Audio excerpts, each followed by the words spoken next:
Hello friends, never bend your head, always hold it high.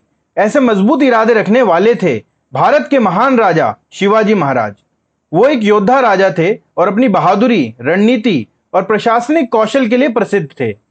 उन्होंने हमेशा स्वराज्य और मराठा विरासत पर ध्यान केंद्रित किया था। आइए जानते हैं कैसे उन्होंने ये सब टाइटल्स हासिल किए। शिवाजी महाराज का जन्म 19 फरवरी 1630 में शिवनेरी दुर्ग में हुआ था।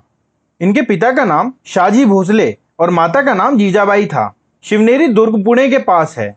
उनकी माता ने उनका नाम महादेव शिवजी के नाम पर शिवाजी रखा। अगर आपको ये वीडियो पसंद आए तो हमारे चैनल को सब्सक्राइब करना मत भूलना। शिवाजी के पिताजी शाहजी भोसले एक मराठा सेनापति थे जो कि डेक्कन सल्तनत के लिए कार्य किया करते थे। शिवाजी अपनी मां जीजाबाई के प्रति बेहद समर्पित थे। उनकी माता शिवाजी को बचपन से ही युद्ध की कहानियां तथा पौराणिक युग की घटनाओं के बारे में बताती रहती थी।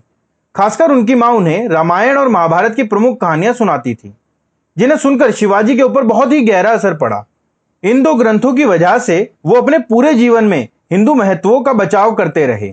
इसी दौरान शाहजी ने दूसरा विवाह किया और अपनी दूसरी पत्नी तुकाबाई के साथ कर्नाटक में आदिल शाह की तरफ से सैन्य अभियानों में भाग लेने के लिए चले गए।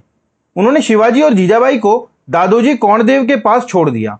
दादोजी ने शिवाजी को बुनियादी लड़ाई तकनीकों जैसे कि घुड़सवारी, तलवारबाजी और निशानेबाजी सिखाई। बचपन से ही बहादुर शिवाजी ने कई बार भारत माता को बचाने के लिए अपनी जान जोखिम में डाली। आइए सुनते हैं उनकी बहादुरी के कुछ किस्से। शिवाजी महाराज ने वर्ष 1645 में आदिल शाह की सेना को बिना सूचित किए कोन्ना किले पर हमला कर दिया। इसके बाद आदिल शाह की सेना ने शिवाजी के पिता शाहजी को गिरफ्तार कर लिया। आदिल शाह की सेना ने यह मांग रखी कि वह उनके पिता को तब रिहा करेंगे जब वह कोन्ना का किला छोड़ देंगे। उनके पिता की रिहाई के बाद 1645 में शाहजी की मृत्यु हो गई। पिता की मृत्यु के बाद शिवाजी ने फिर से आक्रमण करना शुरू कर दिया। वर्ष 1659 में आदिल शाह ने अपने सबसे बहादुर सेनापति अफजल खान को शिवाजी को मारने के लिए भेजा। शिवाजी और अफजल खान 10 नवंबर 1659 को प्रतापगढ़ के किले के पास एक झोपड़ी में मिले। दोनों के बीच एक शर्त रखी गई कि दोनों अपने साथ केवल एक ही तलवार लाएंगे। शिवाजी को अफजल खान पर भरोसा नहीं था और इसीलिए शिवाजी ने अपने कपड़ों के नीचे कवच डाला और अपनी दाईं भुजा में टाइगर्स क्लॉ रखा।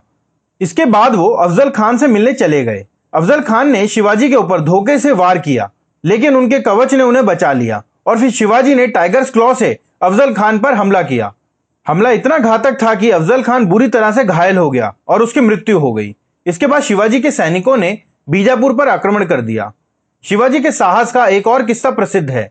तब पुणे के करीब नचनी गांव में एक भयानक चीते का आतंक छाया हुआ था।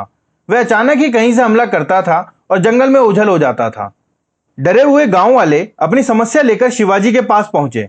हमें उस भयानक चीते से बचाइए महाराज, वह ना जाने कितने बच्चों को मार चुका है। ज्यादातर वह हमला तब करता है जब हम सब सो रहे होते हैं। शिवाजी ने धैर्यपूर्वक ग्रामीणों को सुना और कहा, आप लोग चिंता मत करिए, मैं यहां आपकी मदद करने के लिए ही हूं। शिवाजी यशजी और कुछ सैनिकों के साथ जंगल में चीते को मारने के लिए निकल पड़े। बहुत ढूंढने के बाद जैसे ही वह सामने आया तो सारे सैनिक डर गए और पीछे हट गए, पर शिवाजी और यशजी बिना डरे उस पर टूट पड़े और पलक झपकते ही उसे मार गिराया। गांव वाले खुश हो गए और जय शिवाजी के नारे लगाने लगे। शिवाजी के परिवार में संस्कृत का ज्ञान अच्छा था और संस्कृत भाषा को बढ़ावा दिया गया था।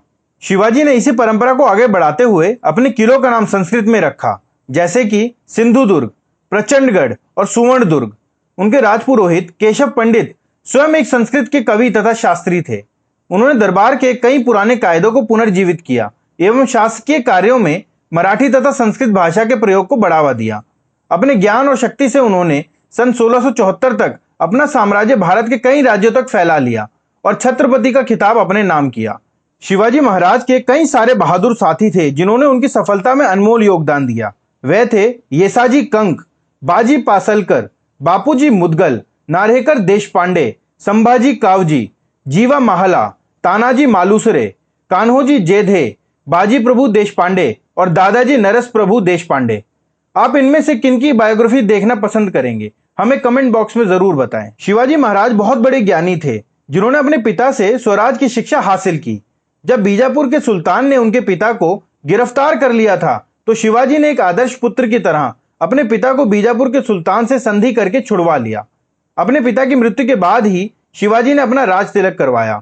सभी प्रजा शिवाजी का सम्मान करती थी और यही कारण है कि शिवाजी के शासनकाल के दौरान कोई आंतरिक विद्रोह जैसी घटना नहीं हुई थी।